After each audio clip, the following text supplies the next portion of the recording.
Muy buenos días, estimadísima señorita, señores estudiantes. Me da muchísimo gusto realmente volverlos a saludar en esta nueva jornada de trabajo y en esta nueva semana de labores. Para mí siempre es un verdadero placer y un verdadero gusto realmente volvernos a encontrar con ustedes porque puedo aportar modestamente a la formación académica de ustedes como futuros ingenieros e ingenieras forestales, pero sobre todo me alienta la idea de poder aportar modestamente a la formación integral de ustedes como buenas personas, como buenos seres humanos. Yo soy un convencido de que una buena persona, un buen ser humano tranquilamente puede llegarse a constituir en un extraordinario ingeniero e ingeniera forestal. Así que me voy a permitir registrar la lista, ¿no? Señoritas y señores, Armijos Josué, Armijos Josué, Armijos Josué. Presente, ingeniero, buenos días. Mi señor Josué, buenos días, queremos saludarlo, bienvenido.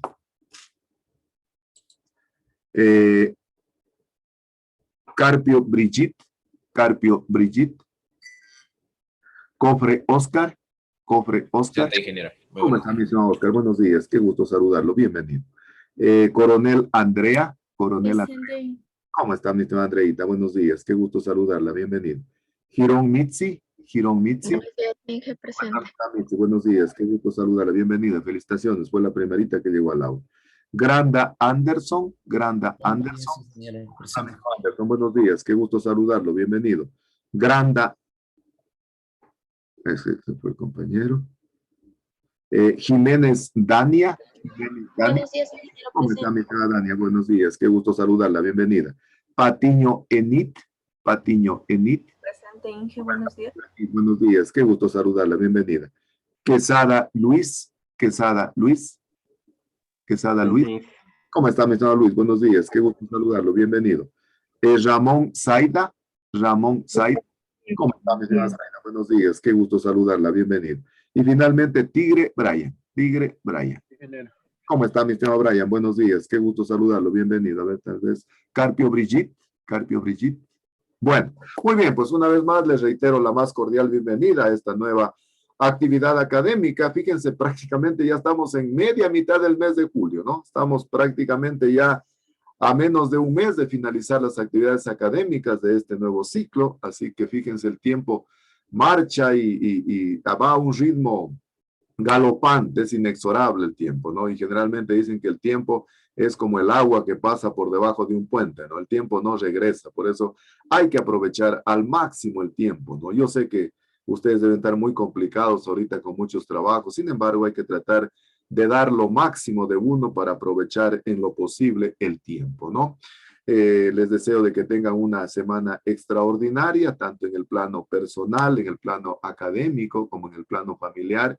Recuerden que la pandemia todavía no ha terminado. De mañana estaba escuchando las noticias, decían que posiblemente esta variante que es del virus Delta de la India, dicen que es muy agresivo, es muy virulento y que definitivamente incluso tiene un tiempo de incubación mucho mayor, ¿no? Entonces, todavía es necesario cuidarnos ustedes, todas las familias, que es de fundamental importancia.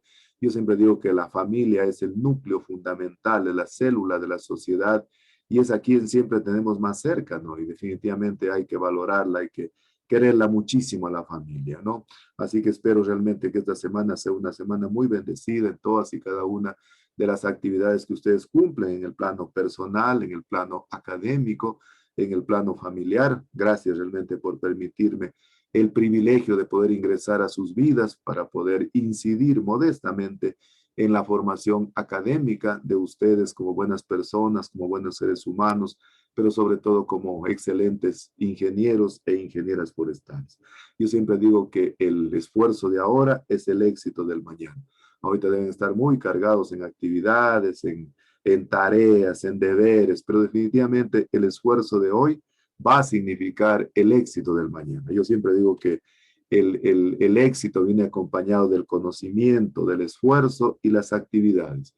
El conocimiento solo no genera el éxito, es necesario ponerle una dosis de esfuerzo, una dosis de sacrificio, porque eso es de fundamental importancia. Y justamente para poder tener éxito en la vida profesional, yo siempre digo que es de fundamental importancia en cualquier sistema de enseñanza-aprendizaje, sea este de carácter presencial, sea de carácter virtual, sea de carácter semipresencial, es de fundamental importancia prestar atención. De la atención realmente se se deriva la comprensión. Si yo no atiendo, por más que realmente sea una persona muy talentosa, muy capaz, definitivamente siempre voy a tener vacíos en el conocimiento. Y lógicamente el aprendizaje va de la mano de la motivación. Yo siempre digo que la motivación es el Dios interno que tenemos todos los seres humanos, todas las personas, y que eso realmente está atado íntimamente a la emoción. Recuerden que decíamos que la emoción es el pegamento de la memoria, lo que le permite recordarle al ser humano, digamos, dónde está, cómo se encuentra, en qué actividades se está desempeñando. Y eso siempre hacerlo con la más absoluta sencillez, con la más absoluta humildad, recordando que somos seres humanos, que somos personas, que no porque nos estamos preparando, no podemos creer que somos mejores que otros. Yo siempre digo que acá en este mundo no venimos realmente para poder impresionar absolutamente a nadie. Acá estamos para poder inspirar ternura, inspirar comprensión, inspirar cariño, inspirar solidaridad, pero realmente manejando el nivel más bajo que podemos tener los seres humanos con más absoluta humildad, pero no confundiendo la humildad con la humillación o ser grande con ser agrandado, sino realmente ser humilde significa ser la misma persona en condiciones de abundancia o en condiciones de pobreza. Ser la persona sencilla, ser la persona humilde, ser la persona solidaria, ser la persona cariñosa, la persona amorosa. Recuerden que siempre estamos diciendo que lo que no se nomencla no existe. El amor no puede prescindir de las palabras. Es necesario expresarlo, es necesario manifestarlo. Y ahora que estamos en vida, ¿no? Yo siempre digo que la gratitud constituye uno de los, diría, una de las actividades más nobles que podemos hacer los seres humanos. Nunca nos cansemos de agradecer. Sócrates decía generalmente, hermano, no te vayas de esta vida sin haber dado las gracias. La gratitud es de fundamental importancia y eso siempre tenemos que manejarlo con la más absoluta sencillez, con la más absoluta humildad. Y en este proceso que estamos realmente de la virtualidad, poniendo en práctica lo que decía Henry Ford, ¿no? Que calidad significa hacer lo correcto cuando nadie nos está mirando. No tiene justificación alguna de que yo haga las cosas bien si todos están sobre mí, si todos están tutelando. Definitivamente ahí no radica el éxito.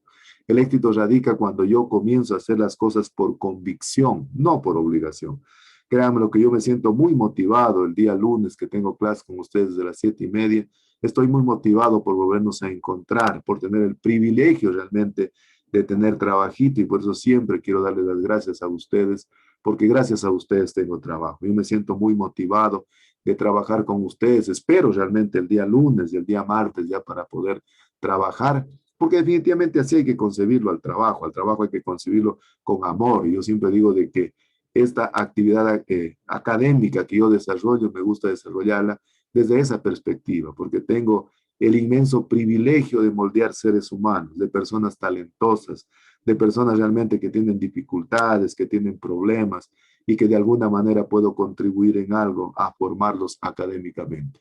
Yo siempre digo que las personas o los seres humanos, cuando adquirimos un título profesional, no es que nacimos como ingenieros, nacimos como doctores, nacimos como licenciados, o nacimos con una función. Nosotros no nacimos como docentes, no nacimos como médicos, no nacimos como empleados, nacimos como seres humanos, como personas, como hombres y mujeres. Yo nací como Víctor Hugo Eras Guamán y realmente por eso ante todo debe estar el plano humano, el plano de la humanización. Y definitivamente creo que la sociedad en su conjunto está en crisis porque hay un proceso de deshumanización. Las personas a veces no estamos entendiendo que los otros seres humanos también tienen problemas, que tienen dificultades, que tienen realmente, qué sé yo, una cantidad de cosas que a veces nosotras no las tenemos y a veces las juzgamos desde nuestra perspectiva. Yo creo que es importante a veces uno ponerse en los zapatos de la otra persona antes de juzgar a otras realmente. Y eso es de fundamental importancia, ¿no? Entonces vamos a revisar la planificación académica de la asignatura para continuar avanzando en el abordaje de los contenidos. El día de hoy vamos a continuar y vamos a terminar la parte de la inoculación in vitro de los explantes. Esto justamente los contenidos que yo imparto con la finalidad de que ustedes tengan los fundamentos teóricos, los fundamentos básicos necesarios para ir construyendo la propuesta del estudio de caso que está haciendo cada grupo. Por favor, no se descuiden, no dejen para el último. A veces una de las malas costumbres que tenemos los países subdesarrollados y de manera particular a veces los ecuatorianos es de que dejamos todo para el último. Vayamos planificando paulatinamente, vayamos analizando los casos ya, por ejemplo, supongo que a esta altura ya deben tener el trabajo de investigación bajado del repositorio para comenzarlo a analizar en cada uno de los grupos. Recuerden que esa presentación tiene que ser perfecta, prácticamente es la última exposición que vamos a realizar y esperemos cumplir con la meta del ranking académico que decíamos, que es saltar 2 metros. Entonces tiene que ser una exposición perfecta, tiene que ser una ponencia extraordinaria en las miras ya de ir preparando lo que va a constituir su trabajo de investigación de tesis, que debe ser el sueño que tenemos cada uno de nosotros. Recuerden, cuando llegamos aquí a la universidad, nosotros tenemos una meta y esa meta nunca tenemos que perderla de vista. Nunca tenemos que perderla de vista.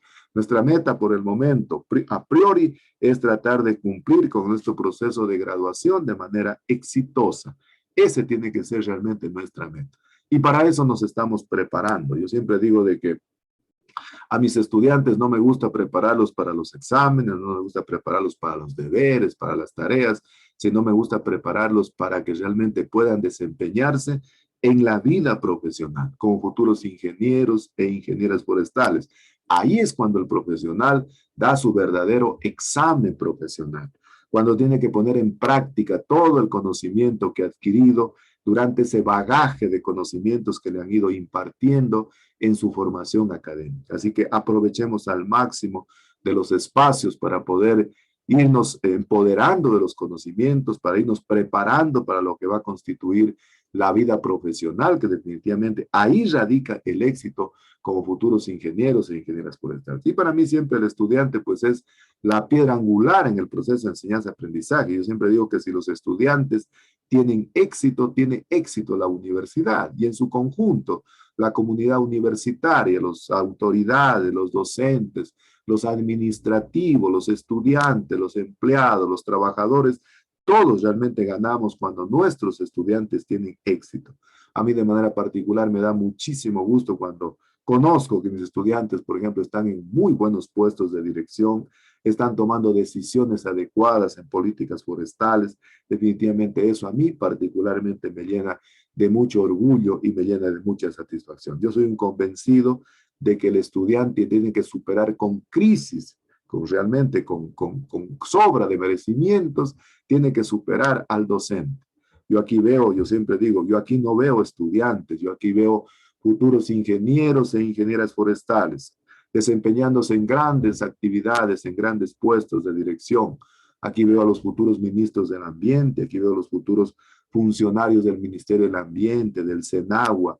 Aquí estoy viendo los futuros docentes de la carrera de Ingeniería Forestal. Claro, tiene que irse dando un cambio regeneracional ya en la carrera. Nosotros ya hemos cumplido nuestro ciclo y necesitamos de profesionales como ustedes realmente que vengan a hacer ese cambio regeneracional, ese cambio realmente que vaya a aportar a la calidad. Y justamente él se consigue estudiando, sabiendo estudiar y volviendo a estudiar, que es de fundamental importancia, ¿no?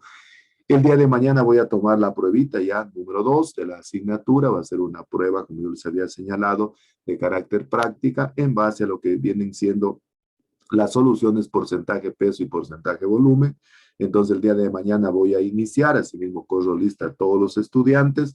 Una vez que corra lista a todos los estudiantes, les invito por favor que se retiren un ratito a la sala de espera y yo voy llamando estudiante por estudiante. Por favor, requisito traer una calculadora, un esferito azul y un rojo y unas hojitas de papel para poder hacer ejercicios de solución. De lo mismo que hemos venido trabajando acá, ¿no? Cómo se prepara una solución porcentaje peso, cómo se prepara una solución porcentaje volumen, y prácticamente va a ser como simular en el laboratorio. Lo único que nos va a faltar es medir las soluciones utilizando, por ejemplo, una pipeta, o que en el caso de una solución porcentaje peso, pesándola, qué sé yo, en la balanza analítica de precio. Entonces vamos a hacer ejercicios, por favor, tengan la calculadora. Entonces mañana vamos a avanzar hasta donde realmente nos quede tiempo, y los estudiantes que tal vez queden rezagados, que no avancemos a evaluarlos el día de mañana, lo vamos a hacer en cambio el próximo lunes, el lunes que estamos 19 ya de julio. Miren, ya prácticamente en las postrimerías del mes de julio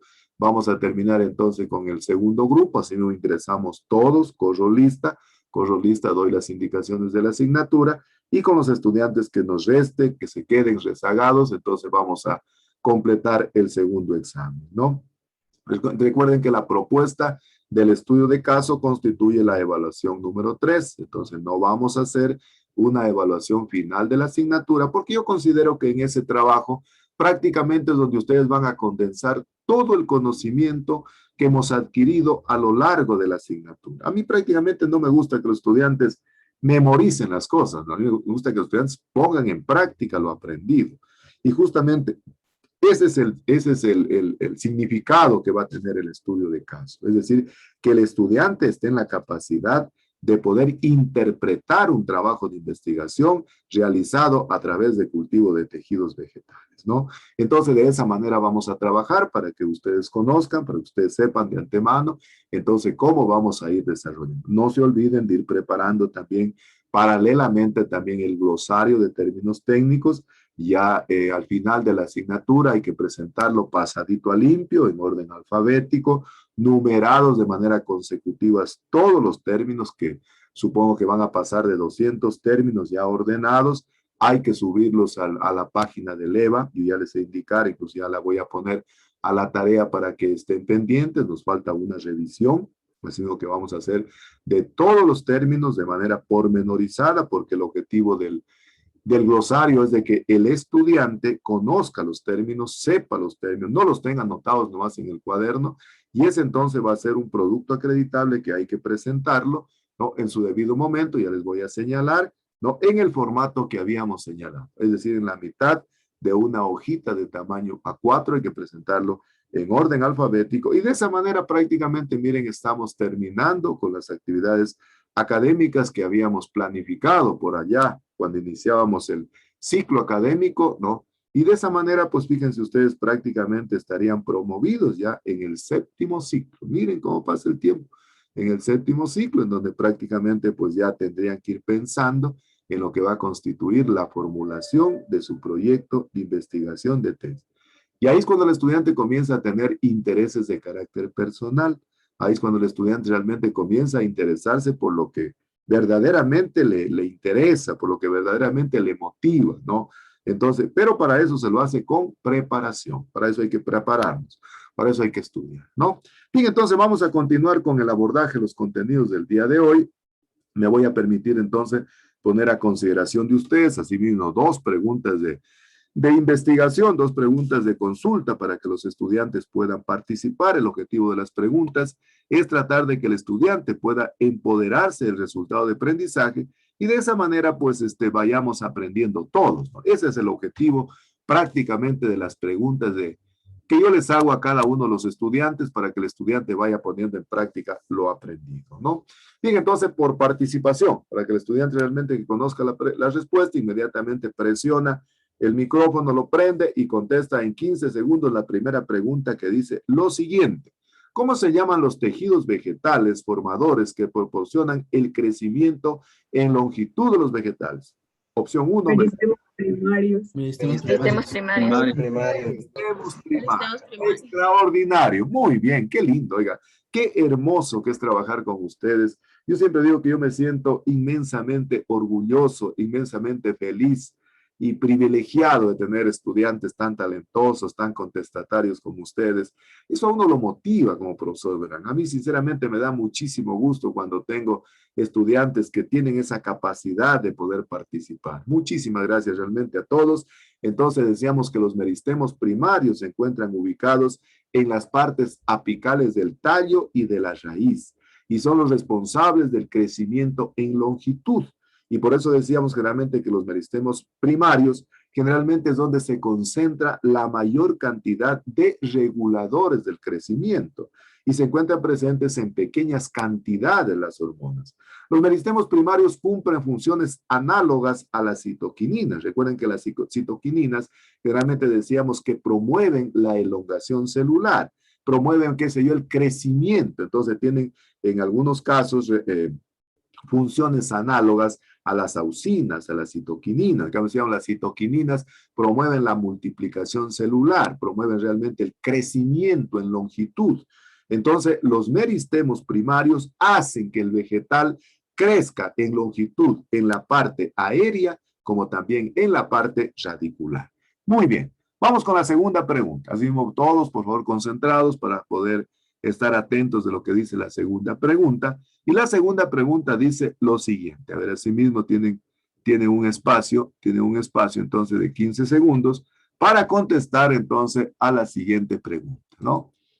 La siguiente pregunta, asimismo, para poder reafirmar lo que estamos aprendiendo acá, dice lo siguiente. Dice, ¿cómo se llaman, en cambio, los tejidos vegetales formadores que proporcionan el crecimiento en espesor o volumen de los vegetales? ¿Cómo se llaman? Se llaman...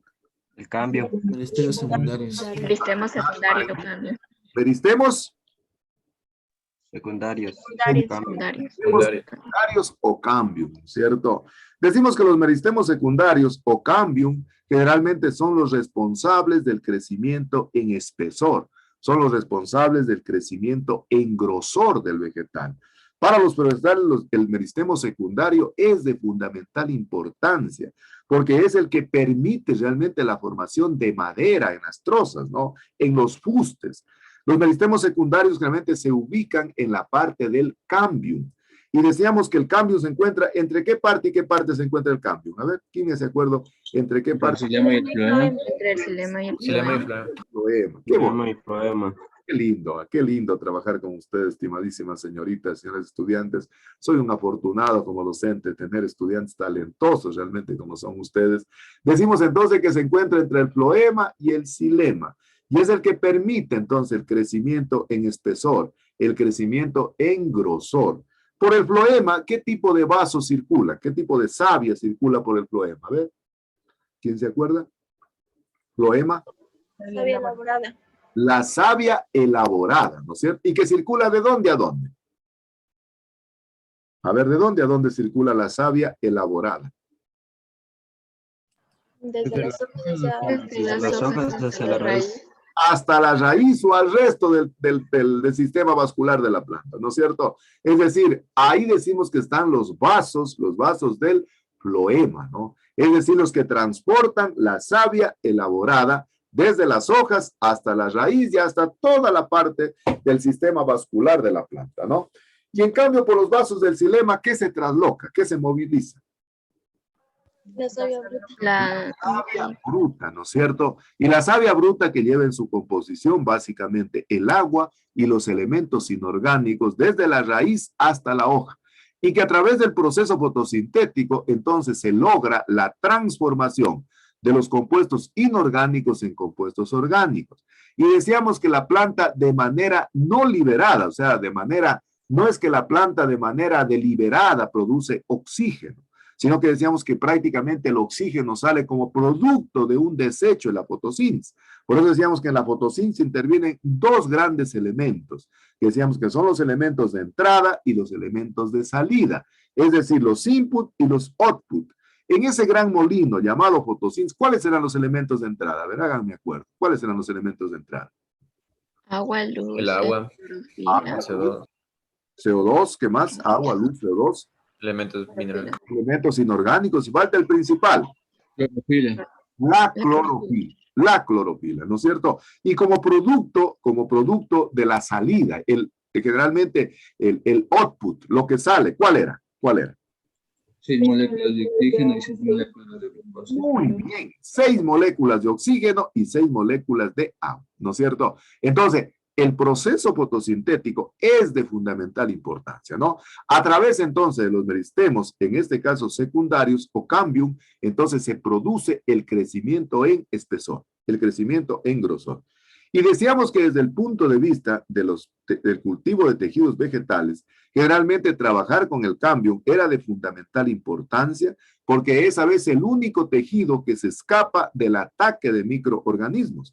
Y decíamos, cuando queríamos salvar el material vegetal, entonces recurríamos a trabajar entonces con meristemos, ¿no? Porque los meristemos prácticamente se encuentran aislados se encuentran protegidos, se encuentran realmente exentos del ataque de plagas y enfermedades. Muy bien, vamos a continuar entonces con el análisis de lo que habíamos señalado y habíamos empezado hablando de lo que era la inoculación, el repicado. Y el día de hoy entonces vamos a hablar de ¿nos me dan comprendido por favor si están observando en pantalla, por favor? Sí, ingeniero.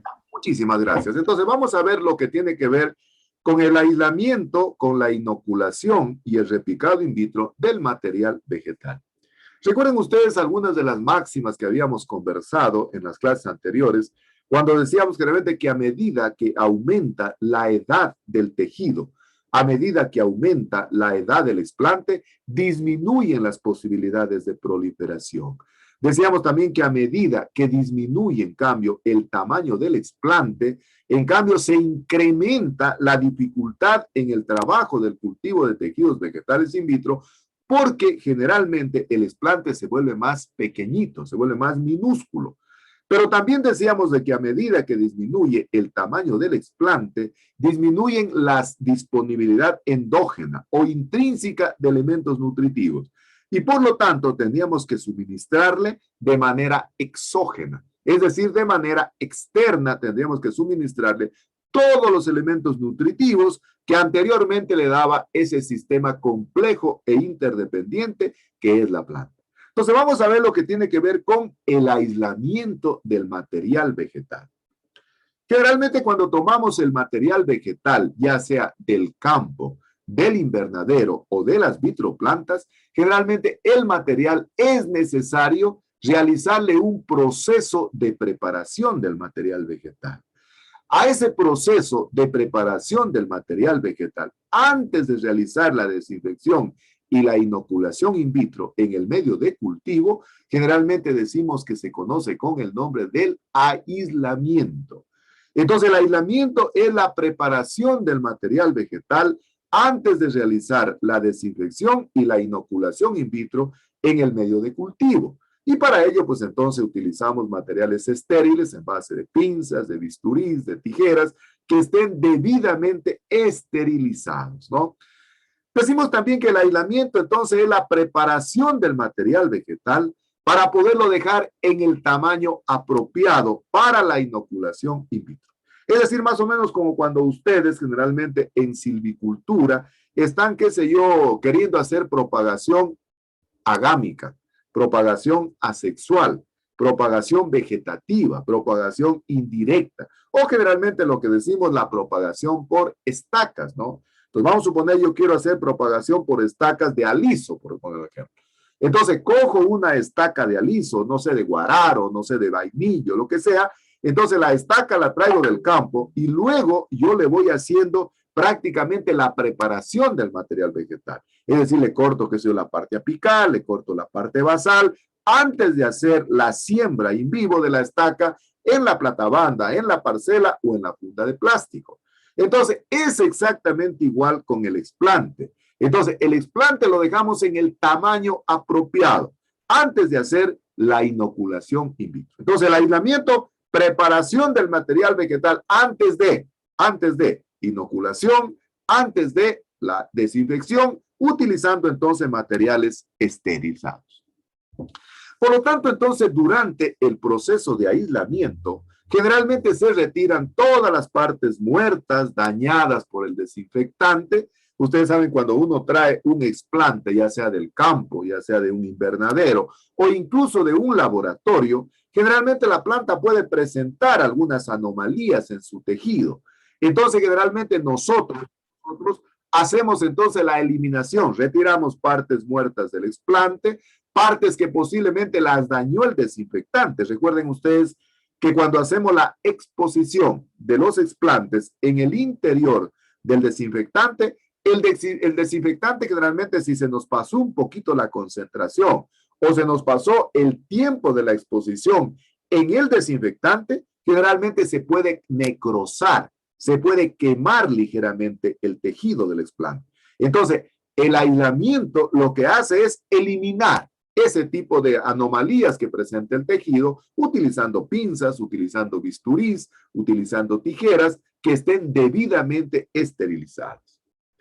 hay que considerar dos elementos fundamentales en la fase de aislamiento de los explantes. Estos elementos son de fundamental importancia y de ellos radica básicamente el éxito del cultivo de tejidos vegetales. ¿Cuáles son esos dos aspectos que es de fundamental importancia considerarlos realmente en el momento del aislamiento? Primero, la cantidad de reservas nutritivas endógenas o intrínsecas que tiene el explante. Y la cantidad de reservas nutritivas intrínsecas que lleva el explante está en función directamente proporcional con el tamaño del explante. Generalmente, a medida que disminuye el tamaño del explante, disminuyen también las reservas nutritivas intrínsecas o endógenas que tiene el explante. Por ejemplo, es diferente tener un explante, qué sé yo, un explante de una yema, que sea del tamaño de 1 centímetro y que tiene básicamente 2 yemas o tiene 2 nuditos, a decir un explante que constituye un meristemo. Y un meristemo que básicamente es microscópico y que a veces es del tamaño de la cabecita de un alfiler. Entonces, el meristemo, por el tamaño, va a tener menores reservas alimenticias frente a la yemita que tiene 2 o 3 nudos y que generalmente va a tener una mayor cantidad de reservas intrínsecas, de reservas endógenas. ¿Para qué nos sirve eso? Para poder determinar la complejidad y la concentración del medio de cultivo. Entonces, en el caso de los meristemos, posiblemente la composición del medio de cultivo tendrá que ser mucho más compleja para poder suministrar lo que generalmente le falta en necesidades intrínsecas nutritivas del explante. Es decir, el medio de cultivo tiene que ser mucho más rico en sales. En cambio, posiblemente en la yemita que tiene 2 o 3 nudos, va a tener mayores reservas intrínsecas y por lo tanto, entonces, la composición química del medio de cultivo puede ser menos concentrada. Entonces, primer elemento a considerar durante el proceso de aislamiento, la cantidad de reservas intrínsecas que tiene el explante y que está directamente relacionado con el tamaño del explante. El segundo elemento que hay que considerar durante el proceso de aislamiento del material vegetal es el tamaño de la herida o el tamaño de la incisión o el tamaño del corte que se hace en el explante, tanto en la parte apical como en la parte basal. Recuerden ustedes, les decía, cuando preparamos la estaca, ¿qué hacemos la estaca? La estaca la traemos de un tamaño de 30 centímetros, por ejemplo. Y dice, a ver, que nosotros necesitamos estacas de 25 a 20 centímetros. Entonces, ¿qué hace el forestal o qué hace el campesino? Coge la estaca, con un machete le hace un corte transversal en la parte apical y en la parte basal, generalmente le hace un corte a bisel, un corte a 45 grados. Ese tamaño de la herida está directamente proporcional con la producción de sustancias fenólicas. Yo me acuerdo hace algunos años con una estudiante de agronomía, hicimos una tesis en propagación vegetativa de babaco utilizando estacas, ¿no? Y entonces ella traía las varetas del babaco del campo, ¿no? Y entonces las cortaba en el tamaño apropiado. El babaco, recuerden ustedes que es una caricácea, es de la misma familia de la papaya. Y realmente la papaya, las caricáceas en general, tienen la característica desde el punto de vista fisiológico de producir una gran cantidad de sustancias fenólicas. Ustedes han visto una papaya, cuando se la corta, más o menos es similar, por ejemplo, que se dio al banano. Inmediatamente comienza a llorar el tejido, comienza a emanar, comienza a exudar, en este caso, la savia. Entonces, en este caso, del que les cuento del babaco, entonces, ¿qué hacíamos? Preparábamos ya el material vegetal y lo dejábamos realmente reposar en el campo para que se quede a plena luz y sol, para que de esa manera generalmente los fenoles se vayan diluyendo, se vayan secando. En el caso del explante, generalmente a medida que se incrementa el tamaño de la herida, existe mayor superficie útil por donde se puede producir la mayor cantidad de sustancias fenólicas. Recuerden ustedes que decíamos que desde el punto de vista de la proliferación de los tejidos, en el cultivo de tejidos vegetales, los fenoles son de carácter negativo. Porque en esa parte de la herida, en esa parte de la incisión, en esa parte del corte, se produce una gran cantidad de producción fenólica. Esas sustancias fenólicas, en presencia del oxígeno y en presencia de la luz, automáticamente toman una coloración oscura y se forma generalmente una lámina o una capa de abscisión, se llama. Esa lámina o capa de abscisión tiene la propiedad de que las células mueren. Y generalmente las células mueren ¿para qué? Para que las esporas de los microorganismos que pueden estar de manera externa de un hongo, de una bacteria, no puedan penetrar al interior del sistema vascular, en este caso del tejido. Recuerden que decíamos que los hongos se producen por o se multiplican a través de esporas, las esporas en presencia de la luz, en presencia de la humedad, es decir, cuando tienen condiciones propicias, inmediatamente generan hifas. Decíamos que el conjunto de hifas, decíamos que se llama generalmente el micelio, y el conjunto de los micelios forman el austorio. A través de las hifas es como el hongo se comienza a succionar la savia que se encuentra en el interior del tejido. Pero como en esa lámina o capa de abscisión mueren las células, entonces el hongo, como es heterótrofo, no puede succionar los jugos nutritivos.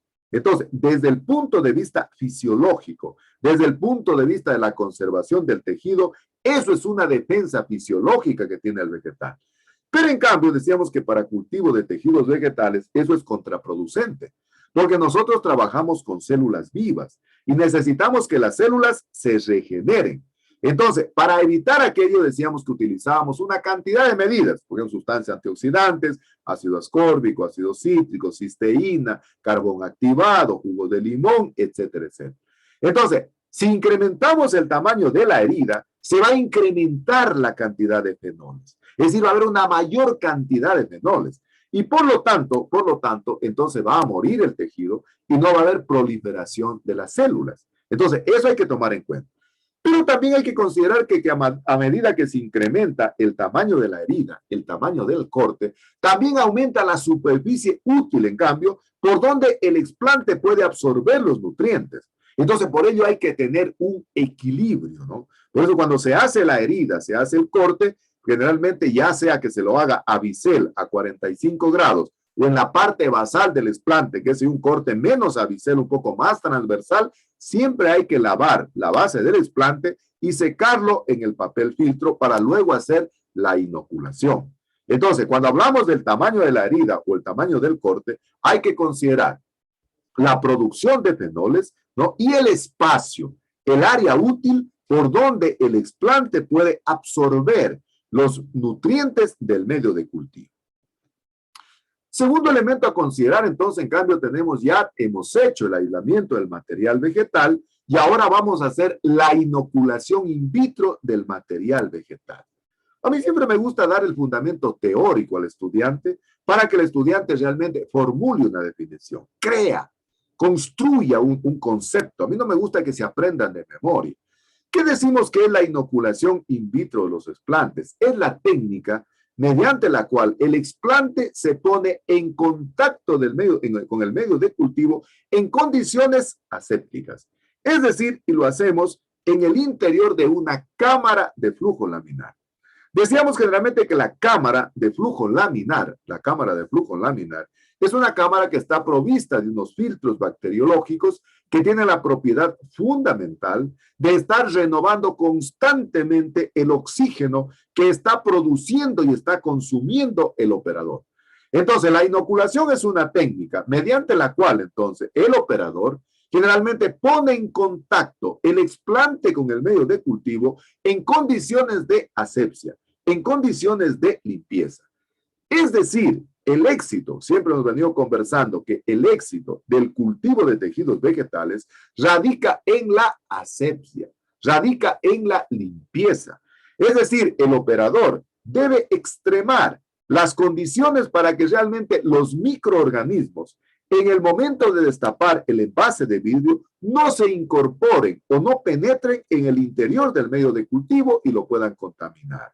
Para eso, entonces, cuando hacemos la inoculación, siempre lo hacemos cerca de un mechero de gas. Entonces, para ello, retiramos entonces la tapa del frasco de vidrio o del tubo de ensayo y lo ponemos cerca del mechero de gas de manera horizontal, para que de esa manera entonces hacer el flameo y evitar entonces que básicamente se nos vaya a contaminar el material vegetal básicamente por microorganismos aeróbicos. ¿Qué era un microorganismo aeróbico? A ver, ¿quién me hace acuerdo qué era un microorganismo aeróbico? ¿Se acuerdan?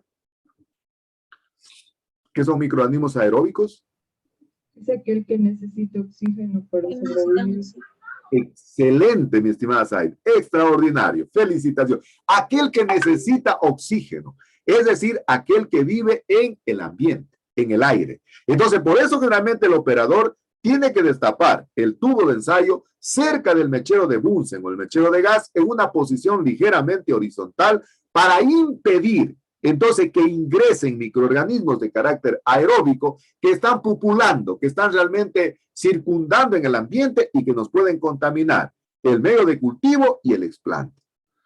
Por lo tanto, entonces existen diferentes métodos de inoculación de los explantes, ¿verdad? Es decir, el método de inoculación varía en función, por ejemplo, qué sé yo, de cómo se hace la siembra, cómo se hace la inoculación de los explantes en el interior del medio de cultivo, básicamente sólido, ¿no?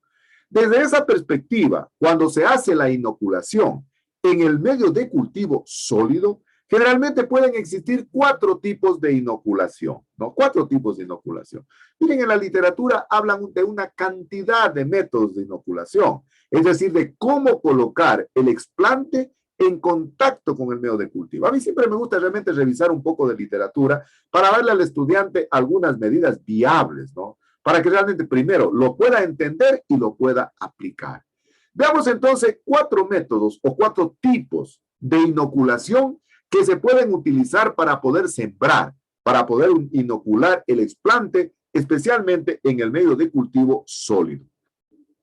Primer método de inoculación es la inoculación superficial. ¿Cuándo, cómo y dónde se hace la inoculación superficial? Entonces, la inoculación superficial igual es un método, una técnica que se utiliza especialmente cuando los explantes son muy pequeños. Por ejemplo, hablemos de semillas, hablemos de meristemos, es decir, para ello entonces se hace la inoculación de los explantes sobre la superficie del medio de cultivo. Es que imaginen, los plantes son muy pequeñitos, ¿no? Por ejemplo, que en el caso de las semillas de las orquídeas, son verdaderos polvitos, ¿no? Es prácticamente como una harina la semilla de la orquídea, ¿no? Básicamente en el caso de las orquídeas del género de las catleyas, ¿no? Son prácticamente, miren, dice que cada cápsula de orquídea pueden contener alrededor de 4 millones de semillas. Por eso hay un investigador que dice que la naturaleza es prodigiosa, la naturaleza no es sabia, ¿verdad? No dirán que la naturaleza es sabia porque solo sabio es aquel que tiene cerebro, ¿no? Y la naturaleza no tiene cerebro. Pero la naturaleza es prodigiosa. Y este investigador dice que la naturaleza es prodigiosa porque si los 4 millones de las catleyas que hay prácticamente en cada cápsula de semillas germinaran, dice, el mundo estuviera invadido de orquídeas. Pero como en el caso de las catleyas, las orquídeas son epífitas porque crecen fuera del suelo, no son parásitas, ¿no? Son plantas autótrofas. Entonces dice que básicamente el 10% tienen poder germinativo las semillas y germinan básicamente aquellas que se ubican sobre una parte de un árbol, una horqueta, una rama, y que de ese 10% solo el 1% llegan a ser plantas adultas. Entonces, ¿cuáles son las semillas que logran germinar? Aquellas que se quedan sobre la superficie, por ejemplo, qué sé yo, de la biomasa, o aquellas que se quedan sobre el árbol. Entonces, tenemos que garantizar las mismas condiciones de inoculación cuando uno utiliza semillas o cuando uno utiliza meristemos. Es decir, hacemos una inoculación superficial sobre el medio de cultivo para de esa manera garantizar mayor disponibilidad de oxígeno a la semilla. Pasa exactamente igual que lo que pasa en el campo, ¿no? Imagínense que yo estoy sembrando, por ejemplo, una semillita de balsa. La semilla de balsa, por ejemplo, una semilla muy pequeñita, muy diminuta, o la semilla de cinchona, ¿no? Imagínense que yo la introduzca a unos 3, 4 centímetros. La semilla va a morir por falta de oxigenación y por un exceso de humedad. Entonces la semilla muere. Pasa exactamente igual en la inoculación. Por eso en la inoculación lo que hace es traspasar, realmente llevar lo que pasa in vivo a lo que pasa in vitro. Y eso hizo Haberland en el año 1912. Es decir, dijo él, bueno, ¿por qué no hacer lo que pasa en la naturaleza, ponerlo en condiciones in vitro? Entonces, no hay para qué ponerse a inventar el agua tibia. Es decir, hay que utilizar el mismo método de inoculación que la planta necesita in vitro. Entonces, la inoculación superficial la hacemos sobre la superficie del medio de cultivo y se recomienda en este caso para semillas o también para los meristemos. Los meristemos yo digo que son microscópicos, ¿verdad? Y algunos dicen que los meristemos son la única parte del vegetal que escapan prácticamente del ataque de los microorganismos. Y escapan del ataque de microorganismos porque todavía no están soldadas íntimamente a la parte vascular del tejido vegetal. Y entonces, en algunos casos, cuando uno quiere salvar el material vegetal, cuando quiere librar de plagas y enfermedades básicamente producidas por hongos, por bacterias o por virus, entonces recurre a extraer microscópicamente meristemos que son prácticamente muy diminutos, muy pequeñitos. Entonces, hacemos también la inoculación superficial, porque si le hacemos una inoculación un poco más profunda, nos va a morir el explante por falta de oxigenación y por un exceso de humedad. Primer método de inoculación, entonces, la inoculación superficial. Segundo método que podemos utilizar para la inoculación de los explantes en un medio de cultivo sólido es generalmente el método de inoculación polar. Este método de inoculación polar, entonces lo hacemos en el medio de cultivo sólido. Recuerden ustedes que el medio de cultivo sólido se caracteriza porque tiene en su composición el agar. Y el agar decíamos que es un compuesto orgánico que se aísla de las algas marinas y lo que hace el agar es darle una especie de consistencia, una especie de solidez, gelifica el medio de cultivo. Entonces, ¿en qué consiste la inoculación polar? Desde el punto de vista de la estructura fisiológica de los tejidos, en los tejidos de una estaca o en los tejidos de un explante, encontramos la base fisiológica del explante y la parte apical. Normalmente, la parte basal, la parte fisiológica del explante, es la que sembramos en contacto con el medio de cultivo. Y la parte apical queda fuera del medio de cultivo. Es decir, la base fisiológica, desde el punto de vista del crecimiento, entonces la colocamos exactamente en la inoculación polar como es en el campo, ¿no?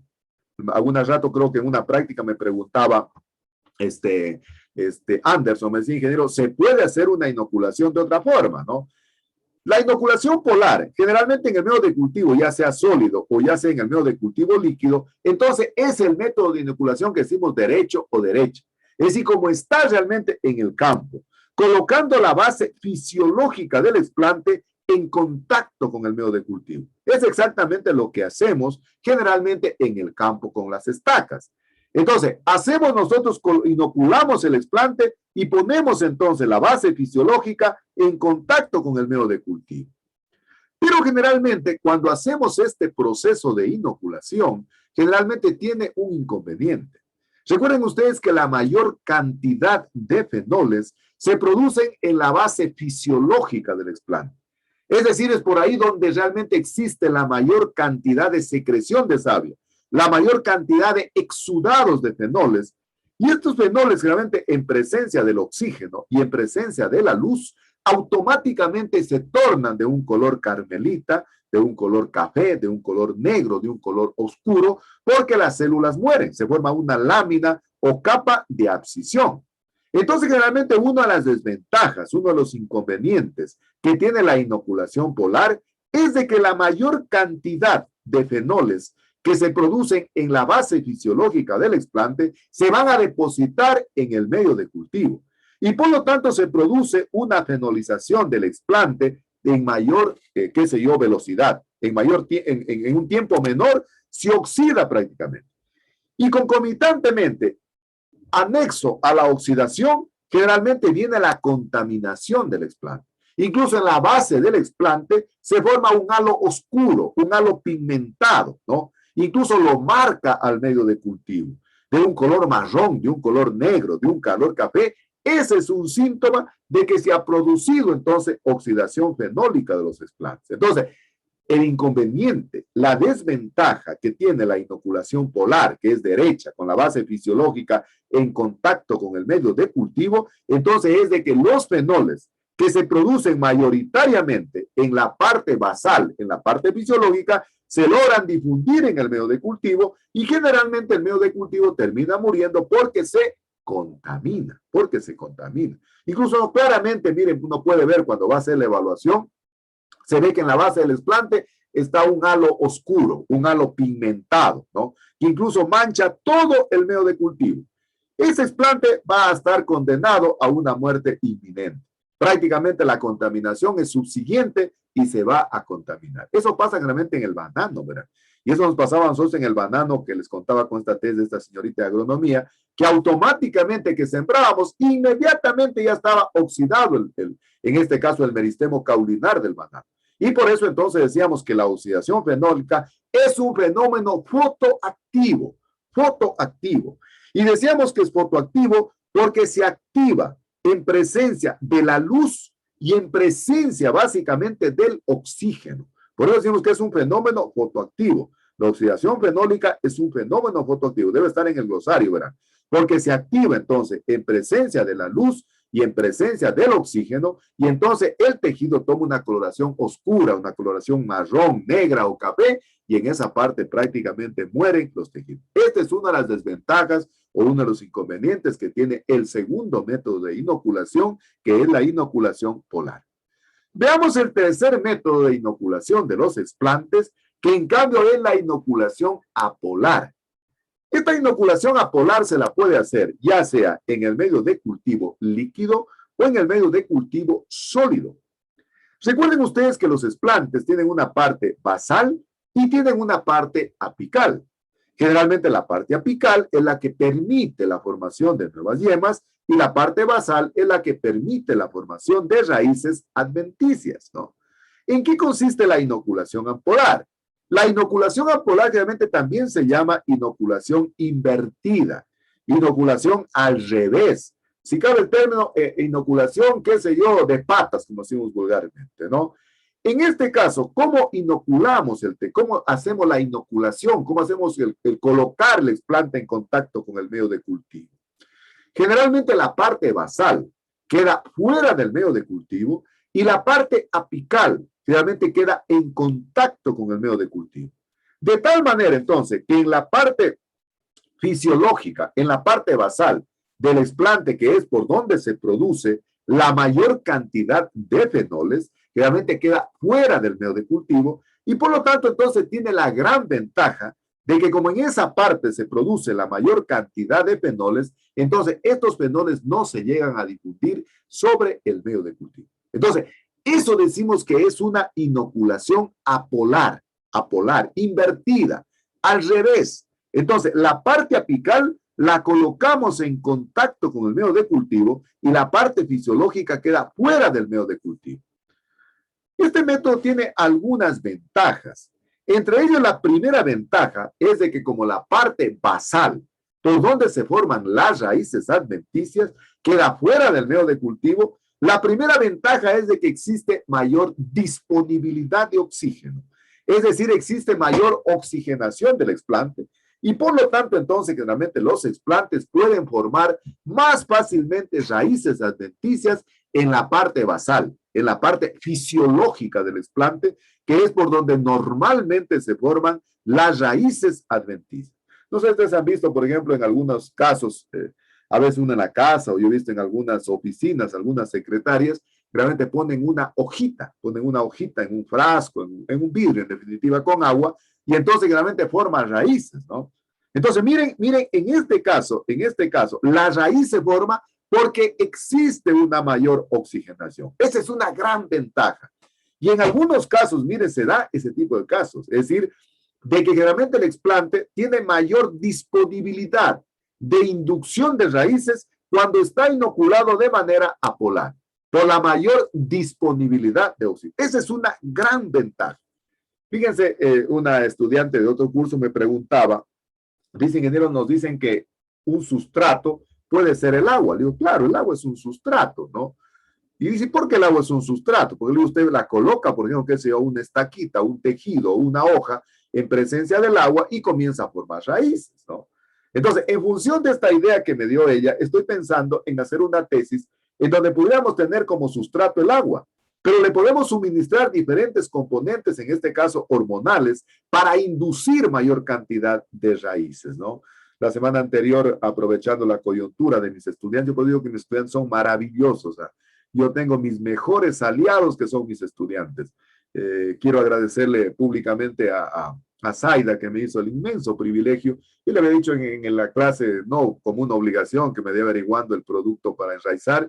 Y creo que más rápido que urgente ya me envió, digo, sabe, ingeniero, que he consultado y hay un producto a base de ácido acético que prácticamente forma raíces. Y justamente estoy pensando en eso, que se podría hacer, por ejemplo, una tesis, qué sé yo, en base agua pura, por ejemplo, agua, ponerle este producto que me había enviado con mucha gentileza Zaida, que había encontrado en un almacén agropecuario. Supongo de Zumba, Zaida, ¿no?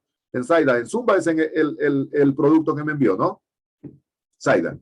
Sí, ingeniero, justamente llegué al local y habían estado unos proveedores de la dueña del local y ellos me facilitaron la ficha técnica. Excelente. Sí, porque justamente la dueña del local casi como que no tenía mucho conocimiento acerca del tema. Qué lindo. Sí. Oiga, usted no sabe el gusto inmenso que me dio realmente, el favor que me hizo, que fue extraordinario, porque me abrió muchísimas ideas. Yo siempre digo a mis estudiantes, verán que para mí la investigación es un arte, y es un arte de acertar y de errar. Y el investigador sueña, ¿verdad? El investigador se enamora de las ideas, ¿no? Y fíjense, a raíz de esta pregunta que me hizo una niña que está en un curso superior, me dijo, ingeniero, ¿el agua puede ser un sustrato? Le dije, sí. Y me puse a pensar en aquello y Zaida inmediatamente me dio la información. Y a mí me gusta realmente, miren, que el estudiante realmente vaya teniendo un espíritu crítico, autocrítico y propositivo. Que ustedes cuando ya vayan a comprar un producto, revisen el producto, vean qué tiene. O sea, para que la gente se dé cuenta qué es lo que tiene. O sea, dice, no, pues esta persona no es cualquiera, ¿no?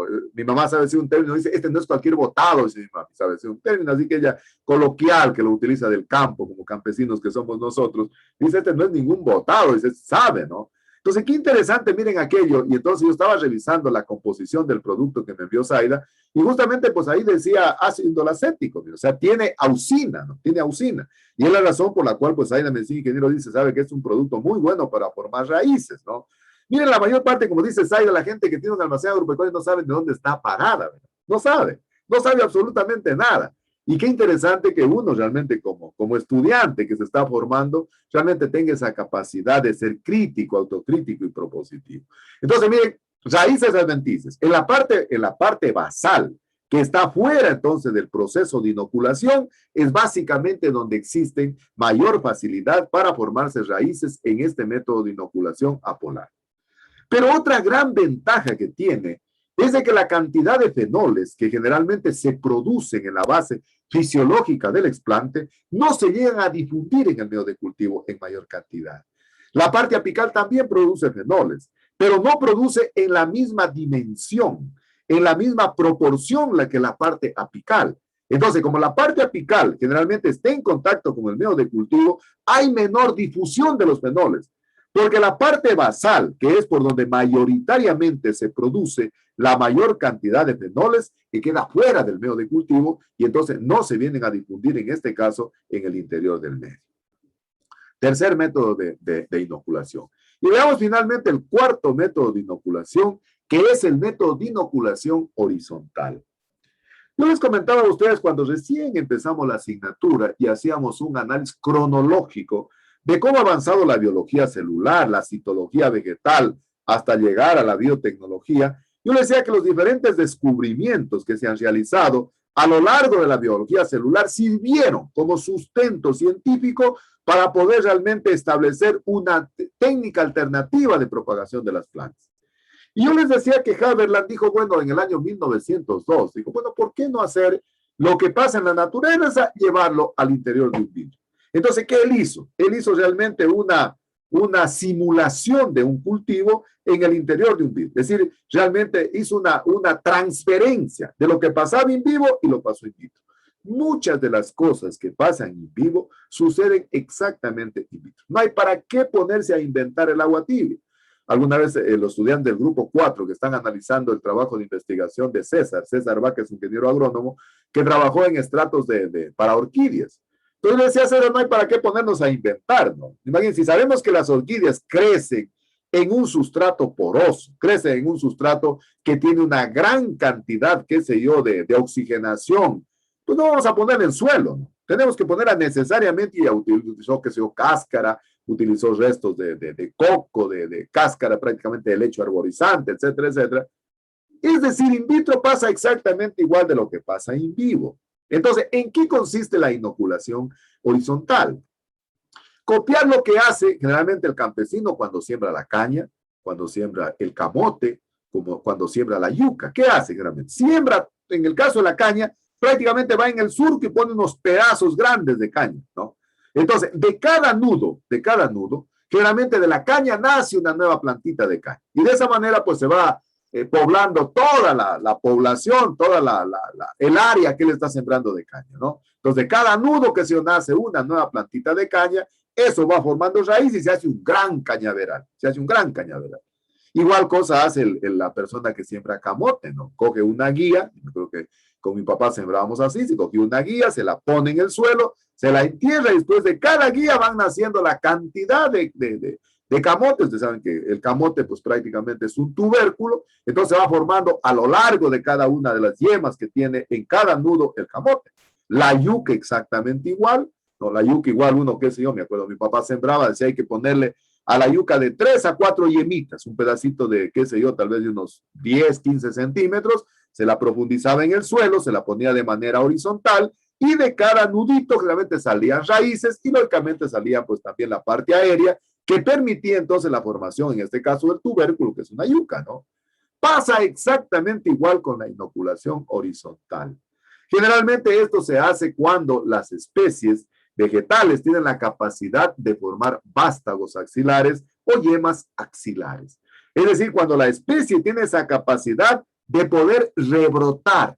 Entonces, ¿en qué consiste la inoculación horizontal? Consiste en inocular los explantes de manera horizontal sobre el medio de cultivo.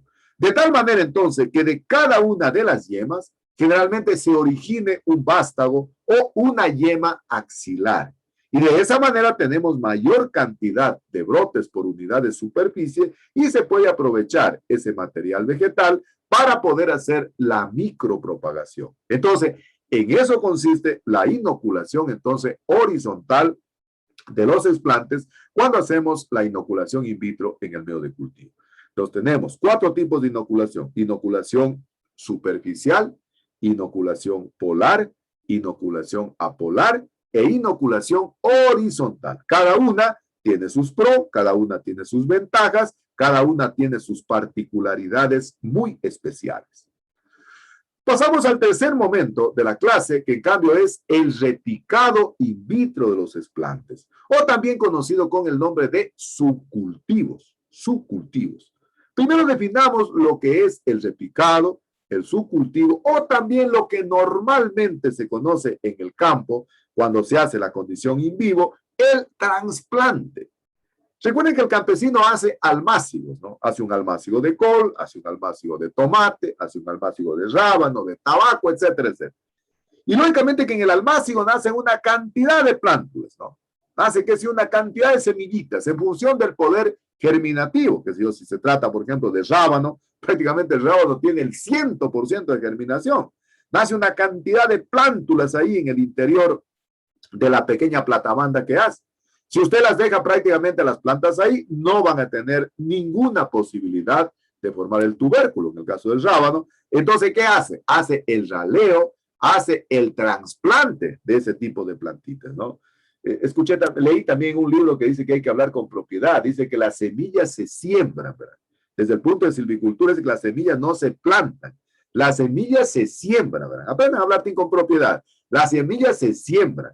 Y dice que las plantas es las que prácticamente una plántula, perdón, la plántula, ¿verdad? La plántula es la que se planta. Fíjense, la plántula dice que no es la que se siembra. Fíjense que desde el punto de vista silvicultural, desde el punto de vista de silvicultura, para que le digan incluso al profesor de silvicultura, entonces que las semillas se siembran y las plántulas se plantan. No se plantan plantas tampoco. Cuando se plantan plántulas, porque una plántula es pequeñita. Dice que las plantas ya son plantas grandes. Entonces, las semillas se siembran y las plántulas se plantan. No al contrario. Las plantas ni siquiera se llaman plantas, no se siembran, sino que se plantan. Y las semillas no se plantan, sino que se siembran, ¿no? Entonces, ¿en qué consiste esto del repicado, del trasplante o del subcultivo de los explantes? Así mismo decimos que es una técnica mediante la cual se transfiere los explantes a un medio fresco o a un medio nuevo en condiciones de asepsia en el interior del flujo laminar. A mí siempre me gusta que el estudiante tenga la fundamentación teórica, ¿verdad? Y que el estudiante tenga la capacidad de poder crear, de poder hilvanar definiciones, ¿no? Entonces, si a mí me dicen qué es el repicado, qué es el trasplante o qué es el subcultivo, yo digo que es una técnica mediante la cual se hace la transferencia de los explantes a un medio de cultivo fresco o a un medio de cultivo nuevo en condiciones de asepsia. Ahora, ¿cuándo se hace el repicado? ¿Cuándo se hace el trasplante? En condiciones in vivo para generar mayor espacio físico, ¿no es cierto? Es decir, para generar mayor espacio físico en el suelo.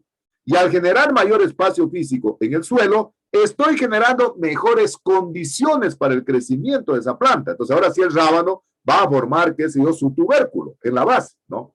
Para permitir mayor disponibilidad, qué sé yo, de nutrientes, de oxígeno, ¿no? Para que la planta pueda crecer y desarrollar. Eso normalmente sucede en el repicado o en el trasplante in vivo de las plántulas, ¿no es cierto? Tomate, rábano, col, pepino, etcétera, etcétera. En el caso de la inoculación in vitro, en el caso del repicado, en cambio de los explantes in vitro, el repicado se hace en las mismas condiciones de asepsia, ¿no? Pero para el repicado generalmente ya se utilizan vitroplantas. ¿Qué decíamos que es una vitroplanta? Decíamos que una vitroplanta es una plántula que crece en condiciones in vitro. Es decir, aquella que fue producto, qué sé yo, de la germinación, que fue producto de micropropagación o que fue producto, qué sé yo, de la formación de brotes de nuevo. Es decir, esa planta ya es una planta aséptica, es una planta limpia. Entonces, cuando se hace generalmente el trasplante, el subcultivo o el repicado de los explantes, se hace a partir de vitroplantas. Y como las vitroplantas crecieron en condiciones asépticas, incluso ya no es necesario realizar la desinfección de los explantes, sino que simple y llanamente hacemos el troceado del material vegetal y procedemos entonces a hacer la inoculación. Por ello es importante entonces que durante el proceso de su cultivo, el material vegetal sea un material vigoroso, un material homogéneo, que se encuentre prácticamente en un buen estado sanitario, que no sea necrótico. Es decir, se puede utilizar material entonces que esté en activa división celular, y eso es el material joven, y que sea un material sano. Y desde el punto de vista genético, se pueden hacer incluso hasta 6 subcultivos. Fíjense, 6 subcultivos se pueden hacer. Es decir, si yo parto de una semillita y tengo una vitroplanta, entonces esa vitroplanta le puedo subcultivar, primer subcultivo, segundo subcultivo, tercer subcultivo, cuarto subcultivo, quinto subcultivo, sexto subcultivo. Es decir, que de una sola semillita yo voy a incrementar la tasa de multiplicación potencial. Es decir, posiblemente de una semillita yo llegue a tener, no sé, una inmensa cantidad de plántulas, y en eso consiste la micropropagación. Según que le decía que no sería pues rentable, no nos podríamos dar el lujo de solo hacer germinar una semillita de cinchona para tener una plantita de cinchona. Ese no sería el objetivo fundamental. El objetivo fundamental es tratar de hacer varios subcultivos para incrementar la tasa de multiplicación potencial. Es decir, para incrementar la tasa de multiplicación de tejido. Y se lo puede hacer la técnica, dice, hasta 6 subcultivos, desde el punto de vista técnico, desde el punto de vista genético. Y no aconsejan hacer más de aquello porque pueden presentarse degeneraciones genéticas en el tejido.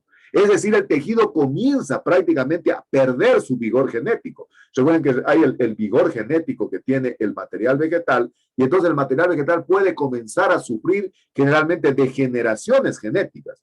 Entonces, para no tener ese tipo de problemas, se aconseja desde el punto de vista técnico, desde el punto de vista genético, generalmente hacer hasta 6 subcultivos. Es decir, para incrementar la tasa de material vegetal, para incrementar la tasa de multiplicación potencial. ¿Cómo se hace el repicado, el trasplante o el subcultivo? Para poder hacer entonces el trasplante, el repicado o el subcultivo de la vitroplanta, se procede de la siguiente manera. En primer lugar, recuerden ustedes que la vitroplanta está creciendo en el interior del medio de cultivo. Está creciendo en el interior de un tubo de ensayo, está creciendo en el interior de un frasco de vidrio o en lo que yo he utilizado en el laboratorio. Entonces, es una planta aséptica, es una planta limpia de microorganismos. Para poder realmente evitar que en el momento que yo destape el frasco y saque la vitroplanta se me contamine, primero tengo que hacer una esterilización o una desinfección externa, en este caso del envase, ¿no? Entonces, utilizo para ello alcohol de 96%. ¿Y por qué utilizo el alcohol de 96%? Porque este no deja una estela de agua, es decir, es mucho más desecante. En cambio, el alcohol de 70, recuerden que servía para esterilizar material vegetal, pero deja una estela de agua cuando se hace generalmente el proceso de desinfección de una mesa, por ejemplo. Entonces, externamente, con un alcohol empapado en alcohol de 96%, entonces limpiamos, esterilizamos externamente el material de vidrio antes de extraer la vitroplanta. Posteriormente, hacemos cerca del mechero de gas, eso tiene que hacer en el interior del flujo laminar, retiramos la tapa, que puede ser una tapa de aluminio, o puede ser una tapa, qué sé yo, que está tapada herméticamente, ¿no? Pero lo hacemos siempre cerquita del mechero de gas, es decir, siempre lo hacemos cerca del mechero de Bunsen. Entonces, quitamos la tapa del frasco, quitamos la tapa del tubo de ensayo, ¿no? Y lo hacemos entonces cerca del mechero de gas. Una vez que hemos quitado la tapa, a continuación procedemos a extraer la vitroplanta utilizando pinzas, utilizando bisturís, utilizando tijeras y la colocamos sobre una caja Petri. Esta caja Petri y todo el material vegetal, recuerden que estamos utilizando, es un material totalmente aséptico. Una vez que tenemos ya la vitroplanta, estamos explicando todo el proceso del repicado de manera cronológica, de manera ordenada. Una vez que tenemos la vitroplanta en la caja Petri, entonces con el uso de tijeras, de bisturís, comenzamos el proceso de aislamiento, el proceso de trocear la vitroplanta para tener mayor cantidad de tejidos. Entonces, miren, de una vitroplanta, qué sé yo, podemos dejar, no sé, unos 4 o 5 explantes que tengan unas 2 o 3 yemitas, ¿no? Los cortamos. Utilizamos absolutamente todo. Incluso, miren, no desperdiciamos nada. Podemos utilizar las hojitas, podemos utilizar, qué sé yo, las yemas, podemos utilizar los nudos, podemos utilizar la raíz, todo podríamos utilizar. Porque recuerden ustedes que desde el punto de vista totipotente, según lo dijo Matías Sleiden y Theodor Swan, 1838 a 1839, la célula es totipotente porque está en la capacidad de regenerativa de formar un nuevo individuo. Es decir, una célula puede regenerar otro individuo. Entonces, hacemos el proceso de troceado. Troceamos el material vegetal en condiciones de hacer. Posteriormente, una vez que ya está troceado el material vegetal, lavamos generalmente la base del esplante, porque igual en la base del esplante se va a generar una especie de producción de fenoles. Entonces, esos fenoles los lavamos ligeramente en agua destilada estéril y antes de hacer la inoculación, procedemos a secar en papel filtro, para que de esa manera entonces se vayan diseminando, se vayan quedando los fenoles y no vayan a producir una oxidación fenólica en el siguiente medio de cultivo. Y una vez que ya tenemos lavada la vitroplanta y secada la base de la vitroplanta, entonces procedemos finalmente a hacer la inoculación in vitro de los explantes sobre el medio de cultivo. Y fíjense, dice que eso lo podemos hacer hasta 6 veces. Es decir, se podría hacer el subcultivo 1. Ese material vegetal va a regenerar más material vegetal. Hago el subcultivo 2, vuelvo a subcultivar. Entonces, miren, de un solo material vegetal, yo podría tener una gran cantidad de yemas. una gran cantidad de material vegetal. Eso radica el éxito del cultivo de tejidos vegetales. Eso normalmente en el campo no lo puedo hacer. Y miren, por ejemplo, en el caso de la cinchona, nosotros hemos hecho eso. Es decir, partiendo de una semillita, hemos logrado tener una gran cantidad de material vegetal. Y hemos logrado hacer hasta 6 subcultivos para poder incrementar la tasa de multiplicación potencial.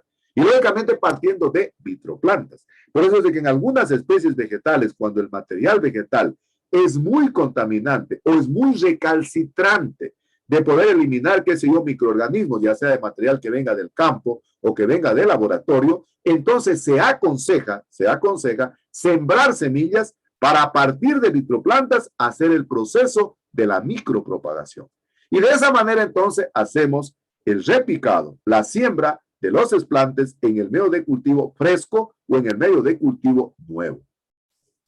Ahora veamos por qué hacer el repicado, por qué hacer el trasplante, por qué hacer el subcultivo. ¿Cuáles son las razones que ameritan hacerse el subcultivo en un medio de cultivo fresco, en un medio de cultivo nuevo? El campo siempre nos invita a nosotros a aprender. Nosotros aprendemos del campo y aprendemos de los campesinos. Yo siempre digo que la base del conocimiento científico lo tiene el conocimiento empírico. Y el conocimiento empírico es el conocimiento dado al campesino. El campesino tiene conocimientos empíricos, que son la base del conocimiento científico. Fíjense, el método científico, ¿de dónde se nutre? Se nutre del método empírico.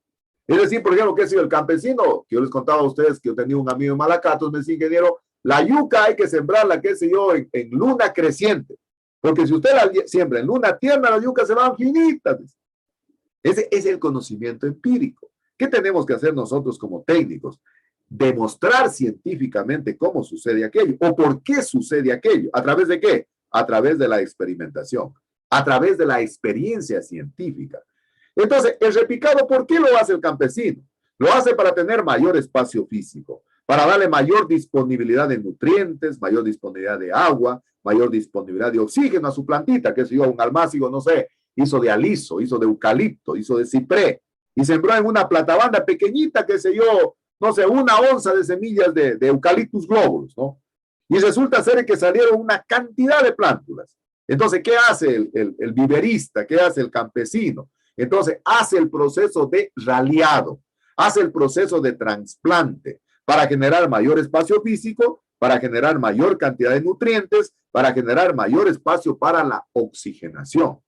Exactamente igual se procede a hacer los subcultivos en condiciones controladas, en condiciones in vitro, por las siguientes razones. Una primera razón, el medio de cultivo se ha agotado el medio de cultivo, de tal manera que el explante está condenado a morir si lo dejamos en ese mismo medio de cultivo por inanición. Pongan en el glosario, inanición, muerte por falta de alimento. Inanición significa muerte por falta de alimento. Recuerden ustedes que los explantes son seres vivos que están consumiendo el medio de cultivo. Y el medio de cultivo, decíamos que es una solución nutritiva que está conformada por compuestos orgánicos e inorgánicos y que son necesarios para el crecimiento in vitro de los explantes. Es decir, el explante está tomando del medio nutritivo los macro, los micro, las hormonas, las vitaminas, los aminoácidos, etcétera, etcétera. Es decir, el explante es un ser vivo que está consumiendo el medio de cultivo. Yo siempre digo que el explante, yo lo comparo como un niño que se está tomando el biberón, ¿no? El niño se está tomando el biberón. Y cuando el biberón se termina, pues el niño comienza a llorar, porque le está faltando alimento. Es decir, al menos si no quedó saciado, si no quedó lleno, pues va realmente a necesitar que le adicionen más. Y lógicamente, si también le sobra, se va a quedar saciado, ¿no es cierto? Exactamente el explante. El explante toma todos los elementos nutritivos, los toma entonces del medio de cultivo. Por lo tanto, entonces el medio de cultivo, a medida que el explante va creciendo y va desarrollándose, se va agotando. Porque el explante está consumiendo el medio de cultivo. Entonces, llega un momento en el cual el medio de cultivo se ha secado, prácticamente se ha agotado, perdón.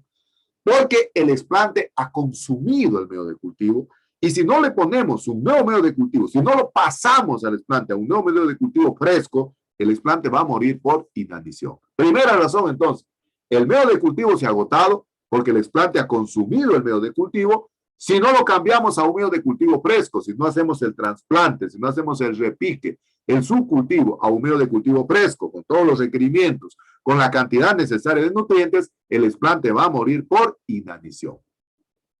Segunda razón por la que podemos hacer el subcultivo, el trasplante o el repicado.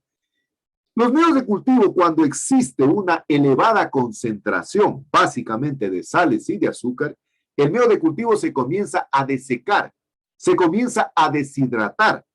Y por lo tanto, si lo dejamos al explante en ese tipo de condiciones del medio de cultivo, va a morir también. Entonces, cuando el medio de cultivo comienza a secarse debido a que existe una elevada concentración de sales y de azúcares, que va a volver el medio de cultivo fitotóxico para el explante, inmediatamente hay que preparar un nuevo medio de cultivo para poder hacer el subcultivo del explante, para poder hacer el repicado o el trasplante del explante a un medio de cultivo fresco y que de esa manera no muera prácticamente el explante si lo dejamos ahí. Entonces, segunda razón, el medio de cultivo se ha secado. Tercera razón, recuerden que el explante, así como está consumiendo el medio de cultivo, los nutrientes, los compuestos orgánicos e inorgánicos, está creciendo, está desarrollándose. Y en algunos casos, por ejemplo, en algunas plantitas, por ejemplo, de cinchona, la planta comienza a crecer, comienza a desarrollarse. Ha crecido tanto que incluso comienza a doblarse prácticamente la parte apical cuando llega a la base de la tapa del tubo y comienza a doblarse. Recuerden que los vegetales, al igual que las personas y los seres vivos en general, pasamos por tres grandes etapas de crecimiento. La etapa juvenil, la etapa de la madurez y la etapa de la senectud o vejez. En la etapa juvenil es cuando el tejido crece en longitud y generalmente forma altura del árbol, por ejemplo. En la etapa de madurez forma generalmente diámetro. Y en la parte de senectud o vejez prácticamente comienza a vegetar, comienza a quedarse en un estado de letargo, y por eso decíamos que es importante cortar los árboles ahí. Hay que cortarlos, ¿no? Igual pasa acá con la vitroplanta. La vitroplanta en la primer estadio de desarrollo comienza a crecer muy rapidito, y entonces crece en longitud, y a medida que llega a ocupar todo el recipiente, generalmente llega a topar la tapa y comienza a doblarse. Si no salvo ese material vegetal, generalmente ese material vegetal está condenado a morir. Entonces, puedo utilizar ese material vegetal para trocearlo y hacer micropropagación. Es decir, para tener mayor cantidad de material vegetal por unidad de superficie, ¿no? Entonces, tercera razón por la cual realmente hacemos el repicado o el subcultivo o el trasplante. El tejido ha crecido demasiado. Cuarta razón, queremos utilizar el tejido para iniciar una nueva etapa o una nueva fase de crecimiento, ¿no? ¿Qué sé yo? Estamos en la fase, por decir algo, de germinación. Ya tenemos material germinado y ahora queremos pasar a la fase de proliferación. Ya tenemos material proliferado, tenemos una gran cantidad de material vegetal. Y ahora quiero pasar a la fase de enraizamiento. Entonces, cambio el material vegetal. Y para cambiar el material vegetal en cada fase, tengo que considerar la composición química del material vegetal. Si estoy, por ejemplo, que estoy en la fase de proliferación, necesariamente tuve que haber venido trabajando con citoquininas. En citoquininas en concentraciones medias a altas para lograr la formación de vástagos axilares, para tener la mayor cantidad de brotes axilares. Pero ahora quiero pasar a la fase de enraizamiento. Es decir, ya tengo la suficiente cantidad de material vegetal. Y ahora quiero realmente que mi explante comience a formar raíces. Entonces tengo que preparar otro medio de cultivo. Ya no adicionaría citoquininas, sino que adicionaría auxinas en bajas concentraciones, que son bajas concentraciones para permitir la formación de raíz. Entonces aquí utilizaría, qué sé yo, ácido indolacético, ácido naftalenacético, qué sé yo, ácido indolbutírico, 2,4-diclorofenoxiacético, es decir, las auxinas en concentraciones bajas que me permitan realmente formar, en este caso, la inducción de raíces adventicias. Entonces, estoy cambiando de etapa, estoy modificando a otra etapa el crecimiento del explante. Y en ese caso, amerita entonces hacer un subcultivo, un trasplante o un repicado a un medio de cultivo fresco. Cuarta entonces razón. Quinta razón. Recuerden ustedes que decíamos que una de las características desde el punto de vista fisiológico particular que tienen los vegetales es de formar fenoles. Y generalmente los fenoles se forman en la base fisiológica del explante inmediatamente que se produce la incisión o que se produce el corte. Decíamos que la fenolización es un fenómeno fotoactivo que se activa en presencia de la luz. Es decir, inmediatamente que el tejido generalmente sufre el efecto de una incisión o el efecto de un corte, inmediatamente el tejido comienza a secretar exudados. Ese exudado es la savia, ¿no?, que la está eliminando, la está secretando el tejido. Esa savia, en presencia de la luz y en presencia del oxígeno, automáticamente toma una coloración oscura.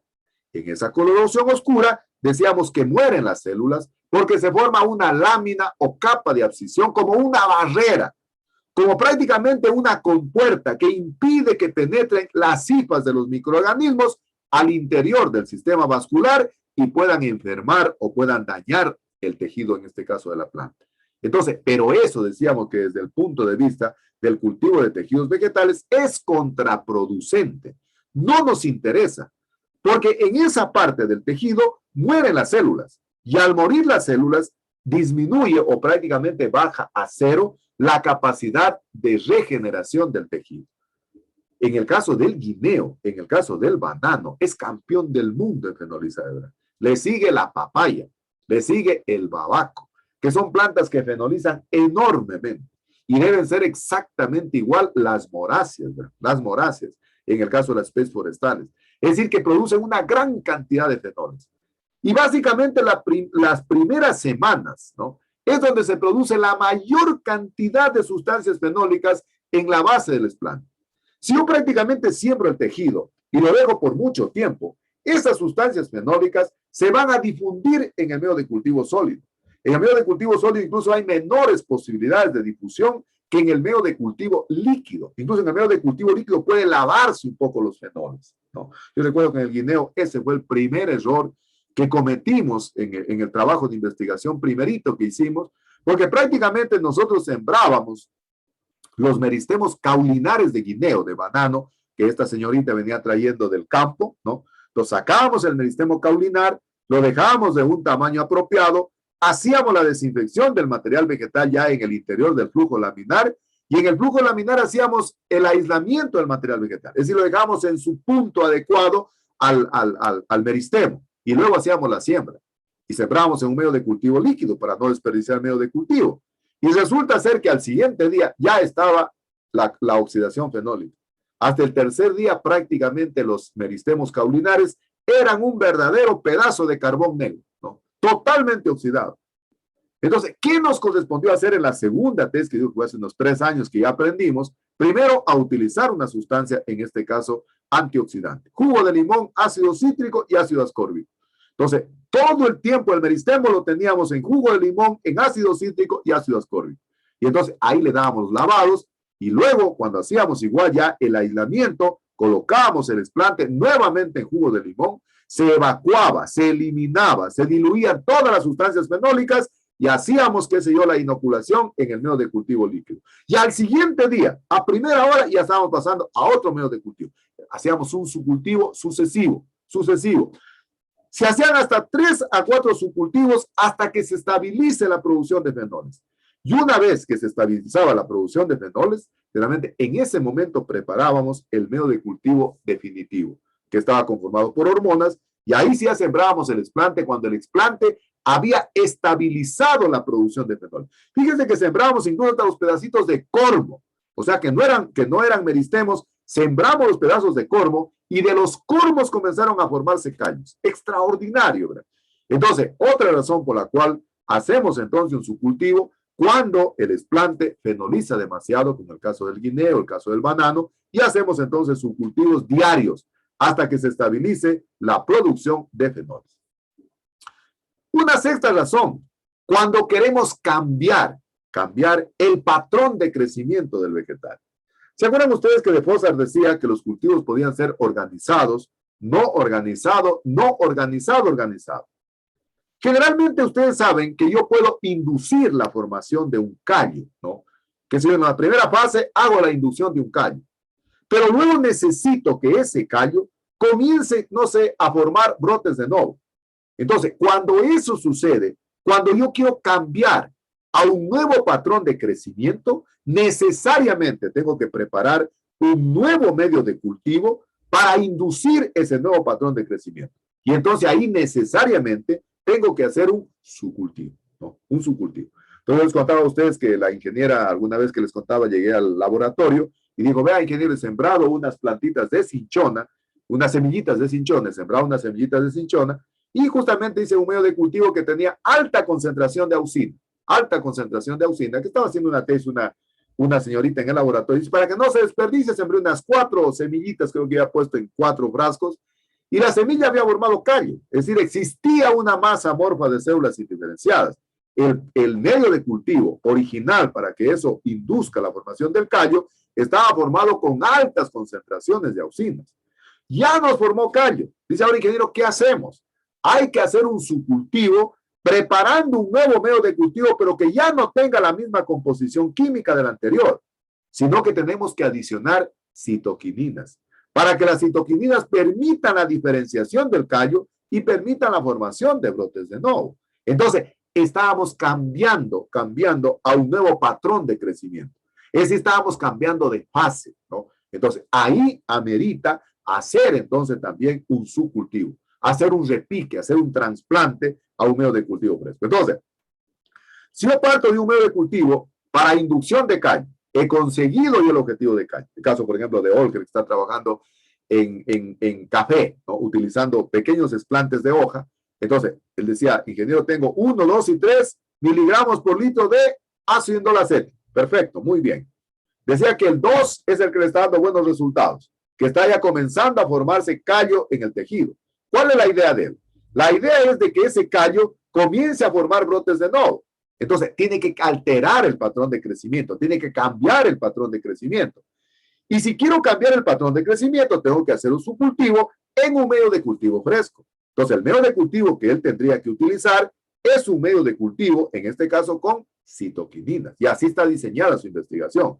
Y por eso digo que a mí me encanta la investigación, a mí me encanta jugar con las hormonas, porque justamente se combinan entonces citoquininas para lograr entonces que el tejido, en este caso, forme brotes de nuevo. Entonces, una tercera razón, cuando quiero cambiar el patrón de crecimiento y generalmente inducir otro proceso. Estoy en callos y quiero pasar a brotes de nuevo y por ende entonces tengo que cambiar la composición química del medio de cultivo y tengo que hacer un subcultivo. Una séptima razón. Recuerden ustedes que decíamos de que el pH del medio de cultivo es de fundamental importancia para promover un crecimiento vigoroso del planta. Y decíamos que el pH del medio de cultivo generalmente oscila entre 5,5 a 6,5 y que después del autoclaviado, de forma natural, de forma normal, el pH del medio de cultivo disminuía entre 0,3 a 0,5 unidades. 0,3 a 0,5 unidades. El medio de cultivo sólido, cuando está siendo incubado durante mucho tiempo, es decir, cuando ya se ha hecho la inoculación del esplante, y generalmente yo lo incubo en el cuarto de incubación, en el cuarto de luces, a un fotoperiodo de 16 horas luz, 8 horas de oscuridad, una intensidad lumínica de 3,000 a 5,000 lux y una temperatura de 20 a 27 grados centígrados, y lo tengo, por ejemplo, más de 3 meses, lo tengo que ser 4, 5, 6 meses, el tejido con el tiempo, perdón, el medio de cultivo con el tiempo sólido, comienza a licuarse. Es decir, de ser medianamente gelificado o sólido, comienza a volverse líquido. Esa es una señal de que el pH se está volviendo ácido. Es decir, existe una disminución del pH. Recuerden que decíamos que cuando la concentración del agar es baja,